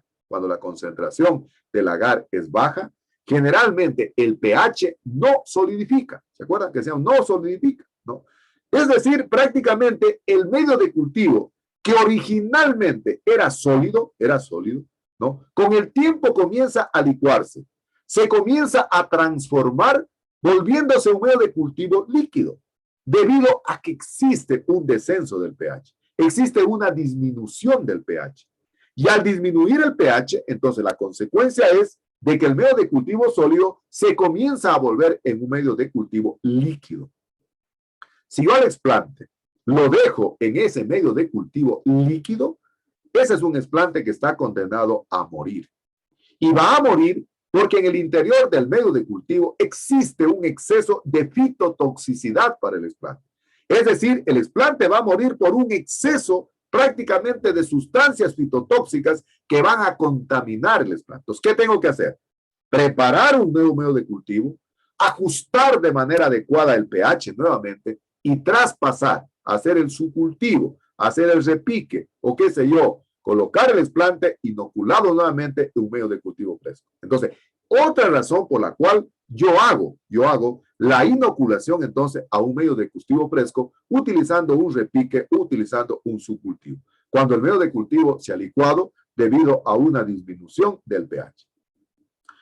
Otra razón cuando hacer los subcultivos, los respiques o el trasplante, ¿no?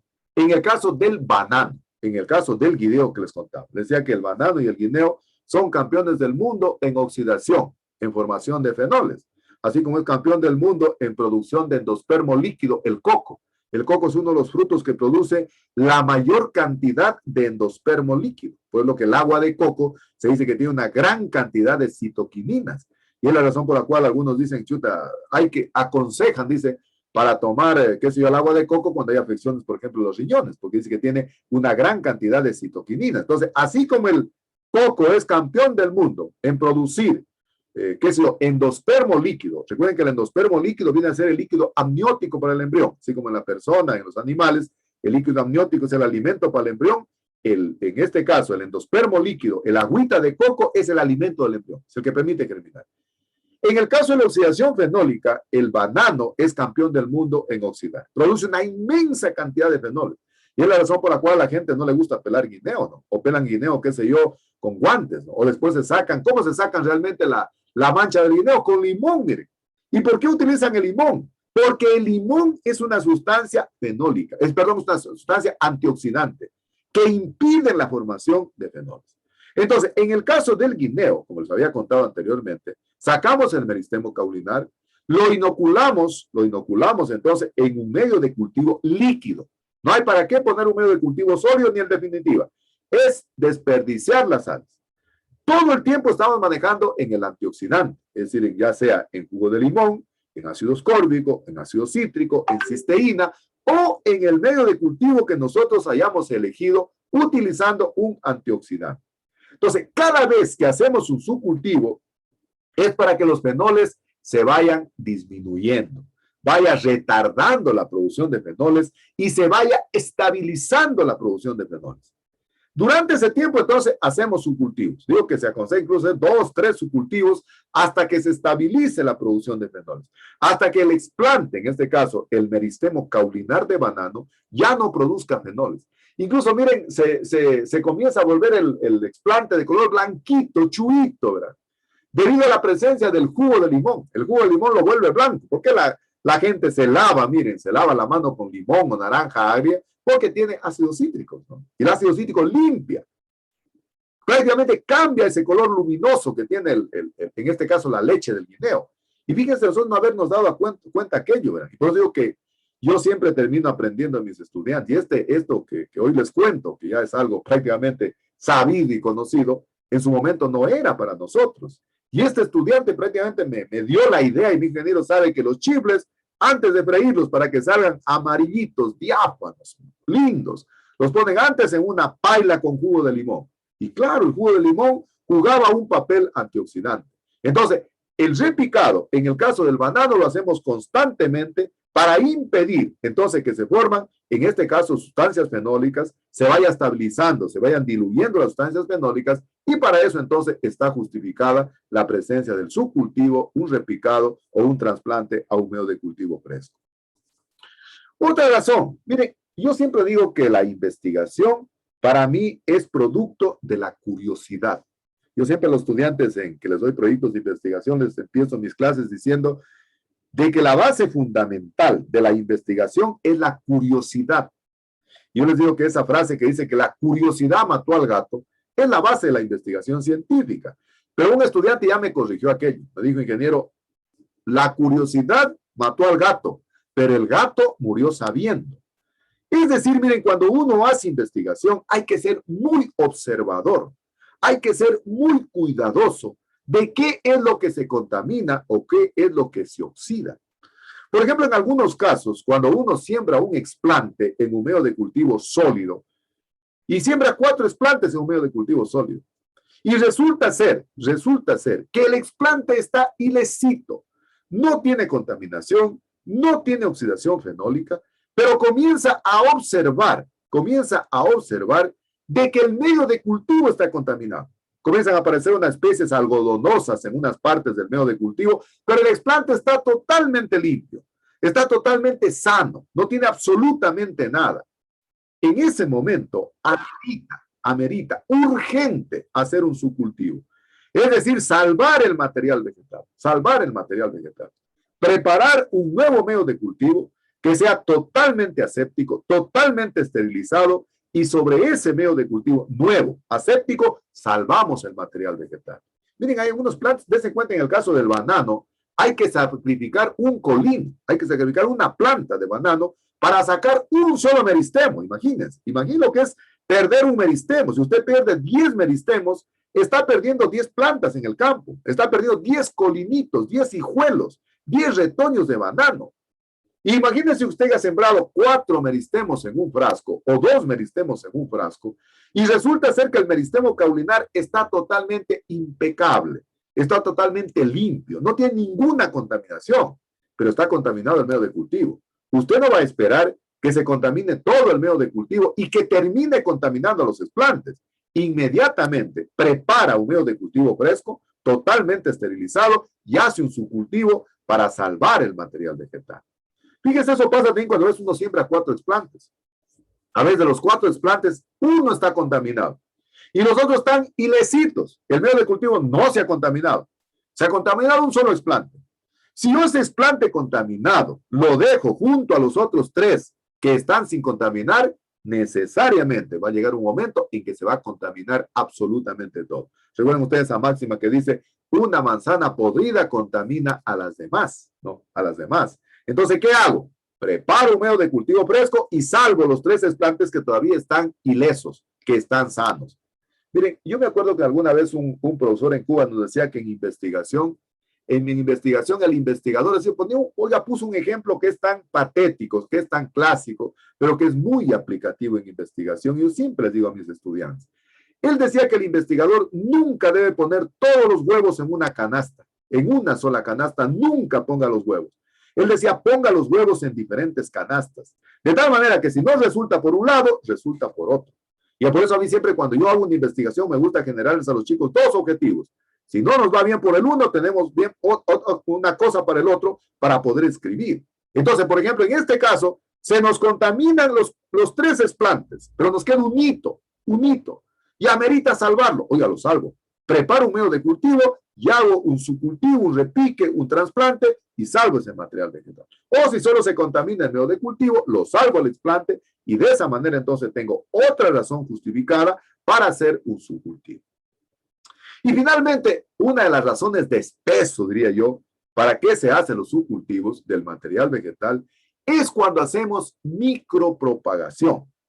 ¿Qué decíamos que es la micropropagación?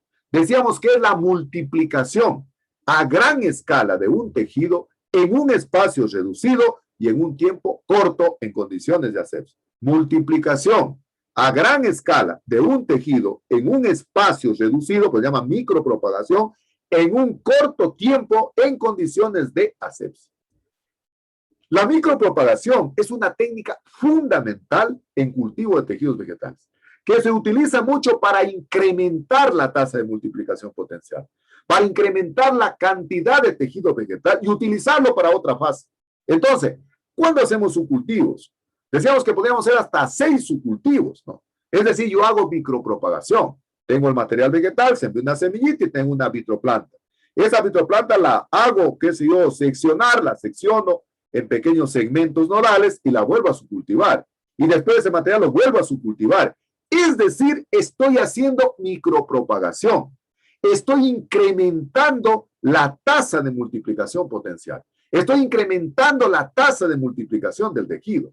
Y entonces, esa es la gran diferencia, miren, que hay con la propagación in vivo, que en cambio de una sola semillita llego a tener una sola plantita para el campo definitivo, siempre y cuando me germine. Y siempre y cuando después no se pierda en el proceso del trasplante. Acá tengo la inmensa posibilidad, el privilegio de hacer micropropagación.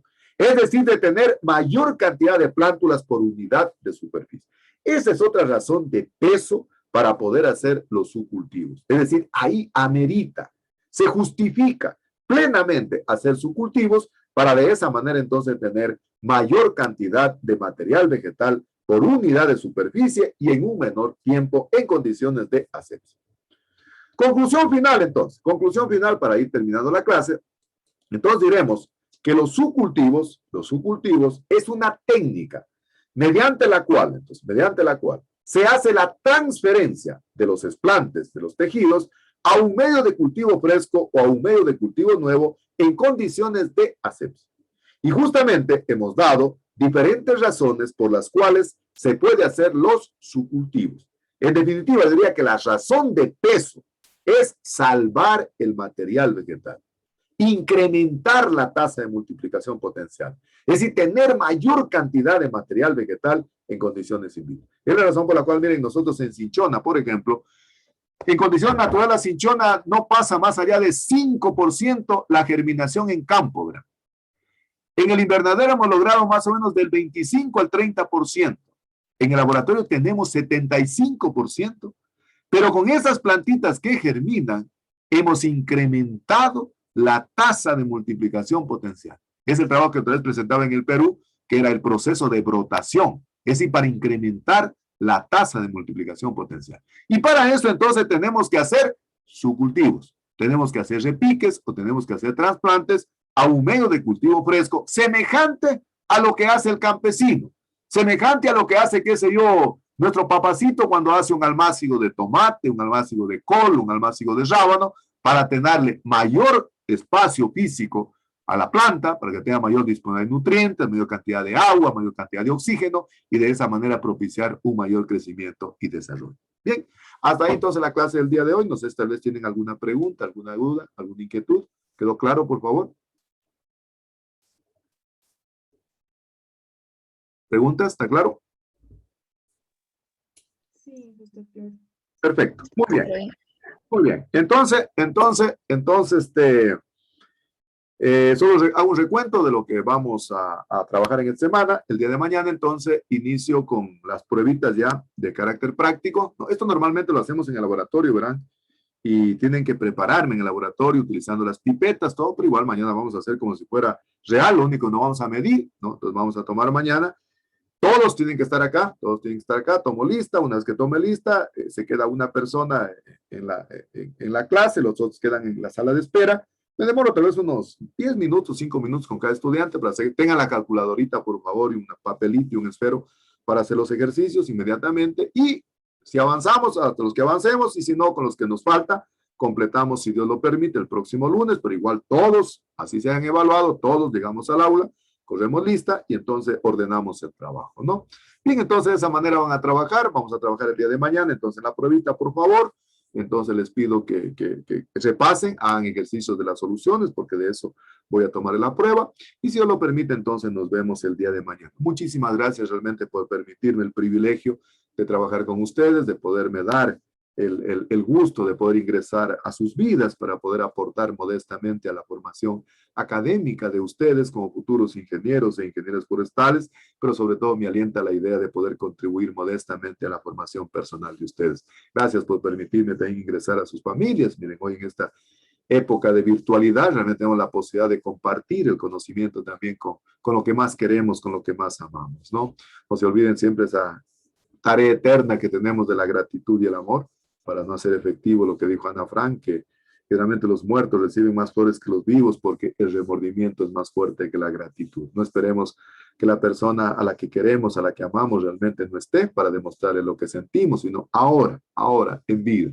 Y todo es circunstancial, ¿no? Porque llega, sucede y pasa, ¿no?